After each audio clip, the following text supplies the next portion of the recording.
time for another round of Brandy. Candid conversations over cocktails about all things brand. With your hosts, Reilly Newman and Scott Saunders, the brand developers behind Motif Brands. Hey, and welcome back to another round of Brandy. Did you know that your brand and your business actually goes through prediction models? Every time someone wants to buy something from you, they're actually trying to predict what that's going to be like. We're calling that brand forecasting, and we're diving into what that means to us and how we see brands and what that means for your business. So, Scott, when you think of brand forecasting, what do you think of? Well, I mean, the word forecasting is always kind of like seeing. It involves predicting. It involves, it's like you're forecasting. You're looking at the horizon. You're seeing brands out there, and there's the ones to be engaged with, or it's something maybe a brand is moving. So it's a broad term, I think, in general, brand forecasting. It could be, what are some new emerging brands, right, on the horizon in a particular market sector? Is there a new brand of automobile that just dropped in the last year that's gaining popularity? So you could look at, in the term of forecasting, look at that. But when it comes to the customer, when it comes to the consumer, and it's different, right? It has a different meaning. Yeah, and it reminds me, forecasting is like, you look at a meteorologist or even financial forecasts. You have people who are predicting, like you said, looking out on the horizon. They're trying to see this future, and they're trying to play out maybe several scenarios and trying to pick which one is most likely or most maybe the safest bet for a financial investment or something like that. And really, the point of this is that as humans, our brain is very much geared this way.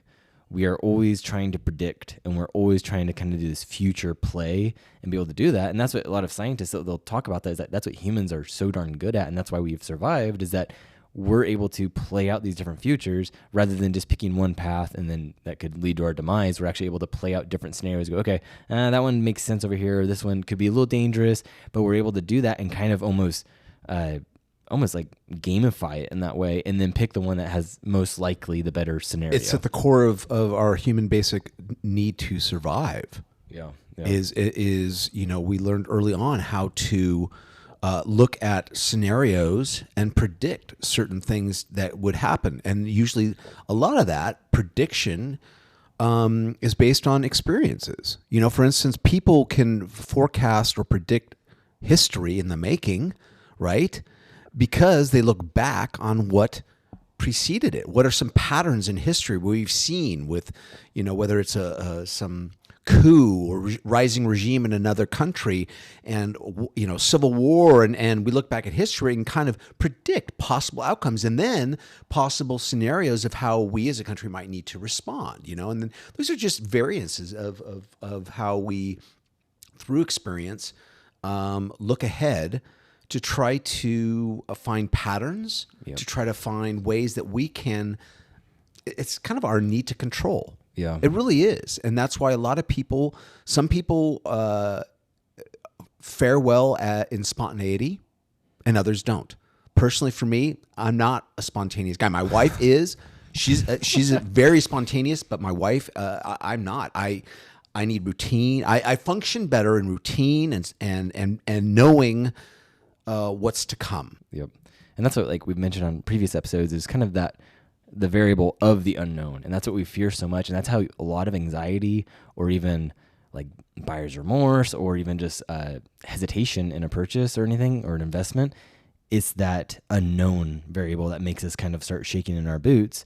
And when there's an unknown, then we just don't like that. We'd like to know what we know and be aware of maybe a possible, a couple unknowns. And like you said, it's like being able to predict, is that this whole thing is like, that's what our whole system's based off this. The government has departments that does, game theory. We play out different economic things. Even before 2020, we were playing out, hey, what happened if there was a pandemic, right? They were doing gamification of these things to see how things would play out. And obviously, things didn't play out like they thought it would. So we tried doing these things, and we tried planning ahead. We planned ahead for an apocalypse at Y2K. Yeah. Which was kind of before your time, because there's an age gap, right? I remember the drama But of it. we literally, if you remember, as an adult or a working professional, when Y2K was coming around, computers got crashed. We anticipated the worst possible case scenario. We were prepared for complete shutdown of everything and it could turn into anarchy, and it didn't.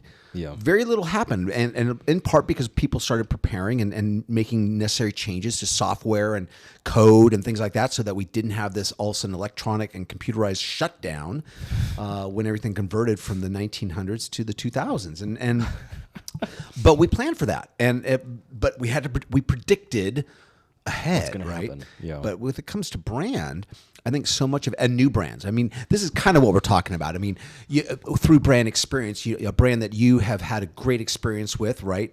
Maybe multiple times or all the time. You're locking in on certain predictions in your continued engagement with that brand, and that's through your expectations. They're going into it with kind of like you said, predicting how that engagement might play out. They either have high expectations, or they have maybe medium expectations, or they have low expectations. Yeah. But they're always going to have expectations. We always do. Sometimes we hope for the best.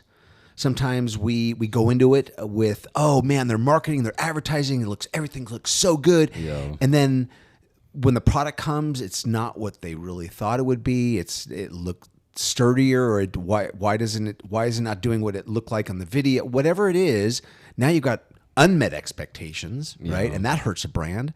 Or you were kind of in the middle of the road, but all of a sudden the brand, the shipping, everything, like the whole experience was better than you thought. It exceeded your expectations, and we know what that does for a brand. That strengthens the brand relationship with that consumer. Yeah. And those expectations kind of being built off of those predictions is that, yes, okay, we can talk about systems and governments and doing all this thing and game theory and, all these predictions. But what you need to realize that even for your business, when someone's making the decision to either purchase your service or purchase your product, they're doing that on a much more micro scale, but they are playing out, okay, when I drive this car, or when I buy this product, or, whatever it could be, when I have it in my house and I'm using it, what's that going to look like? And they play out these scenarios, and they could be comparing you against other competitors or other options in the market, but they're still trying to forecast and predict, will I be happy? Will this actually either improve my life or, remedy what it maybe I have a pain, or I have this whatever deficit that I'm trying to solve.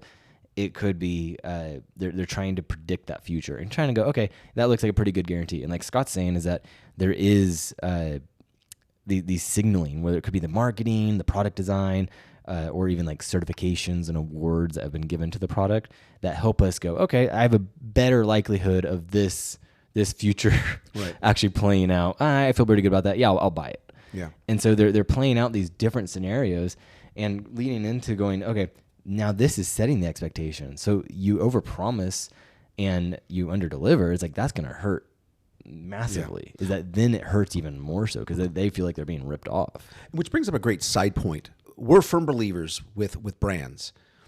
It's not about just having a new logo. It's not about looking good on the outside. It's also it has so much to do with the business too. And so a lot of times, even like if you're considering rebranding is something that you should also just look at as it's also time to look in the mirror from a business side of things, right? Because if you are creating expectations with a great looking logo and really top-notch looking branding or packaging, but the business side, and that includes the product or service, if those don't match, right? It's like a Band-Aid, putting a Band-Aid on an infected wound. The Band-Aid's not going to really take care of it. That's not going to help it in the long run. It looks good, but it's dying. It's slowly dying.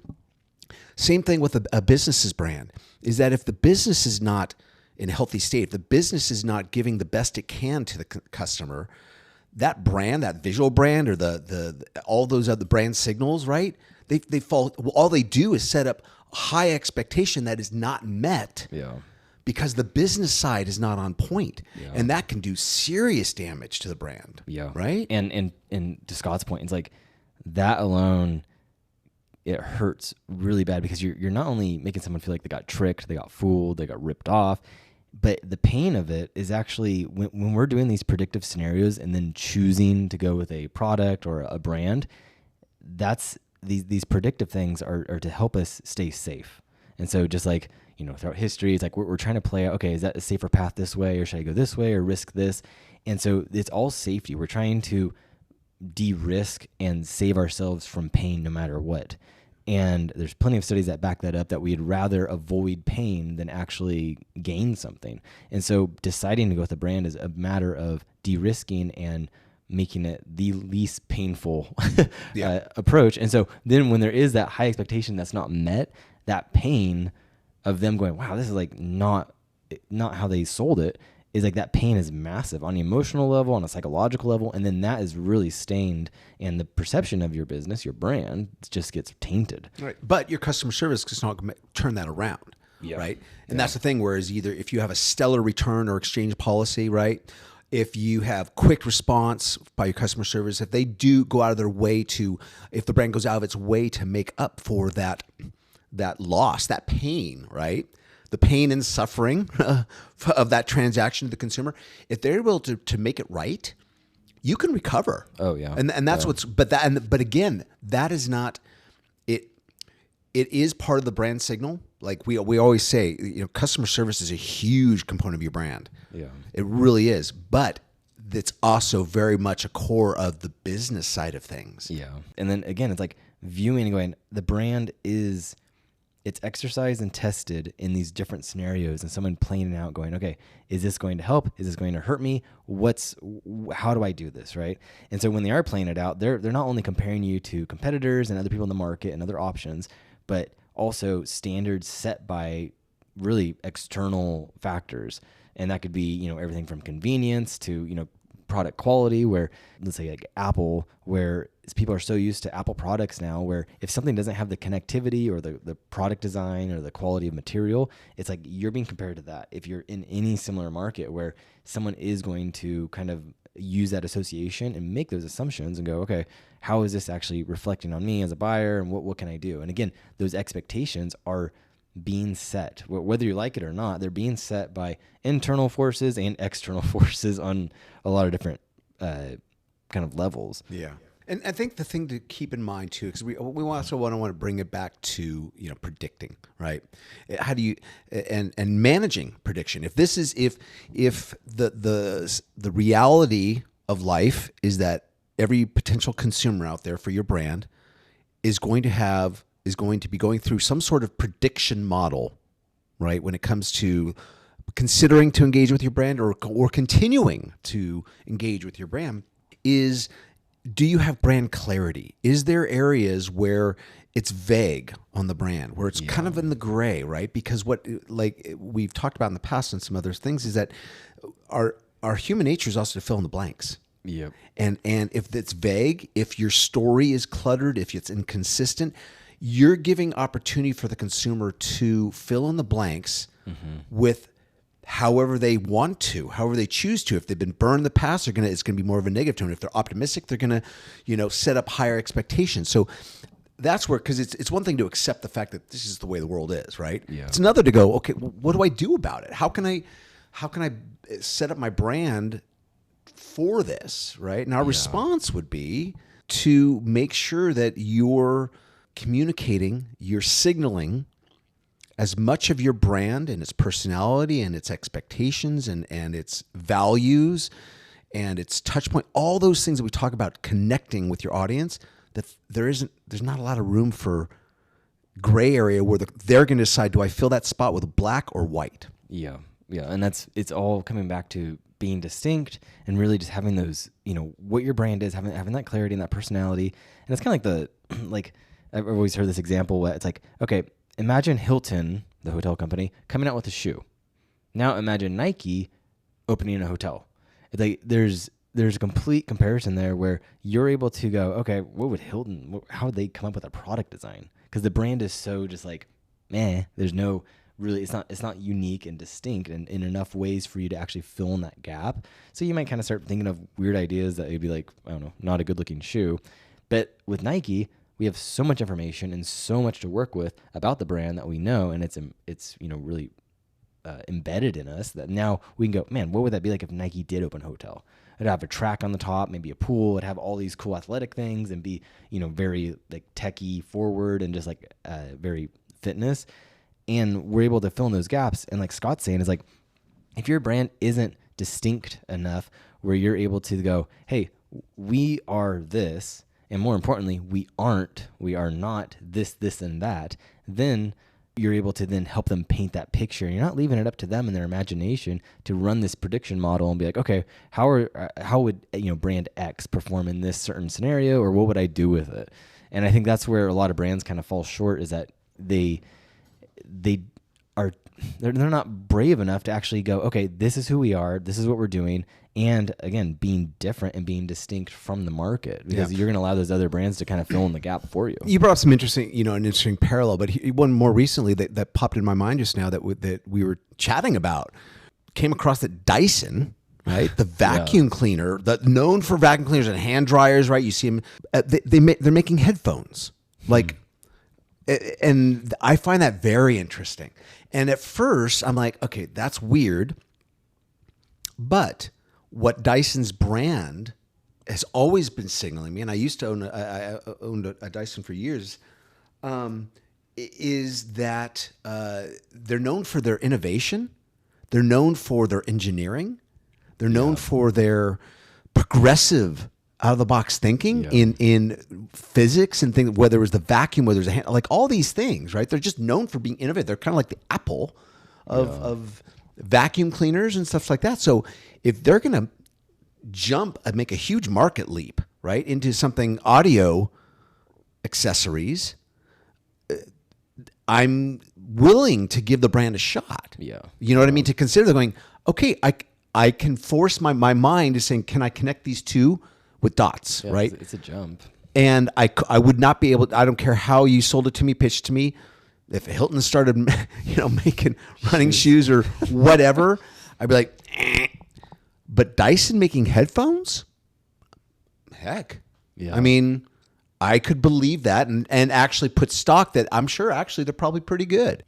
We're talking about this predictive model, and to me, this is a great example. They're selling them for $500, so it's like they're hitting a premium market, but it's also that matches their brand, because their vacuums, they're not cheap. All their other products, they're higher end. They actually look nice. The product design's there, the quality. So they have all of these cornerstones of their brand that then you associate with this. But also, it's like, okay, it is all wavelengths, like the airflow, all of that is like air pressure and wavelengths, and you're dealing with that. So it's like, that actually kind of does make sense, because the hairdryer I got my wife, the Dyson one, it is significantly quieter than she had another one that was like a big hairdryer brand or whatever. And the Dyson is weighted nicely, it way quieter. It's just like there's like less heat. Like it is different, and it works so darn well.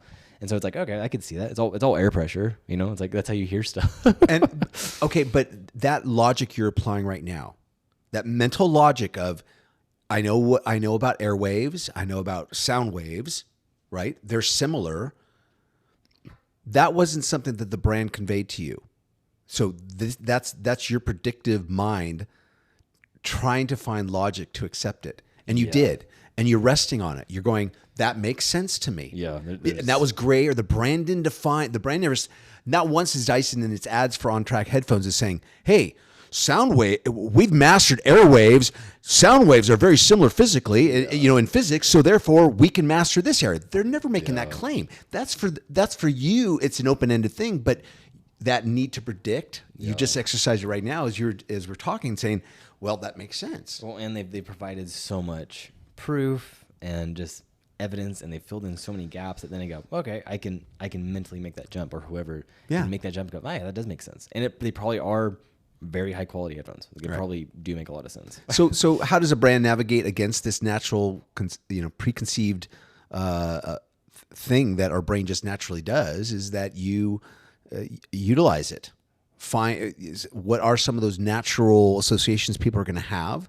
Strengthen them. If there's natural associations people might have that go against your brand or would hurt business, correct those. That's where you supplement that with your brand messaging, with your advertising or marketing.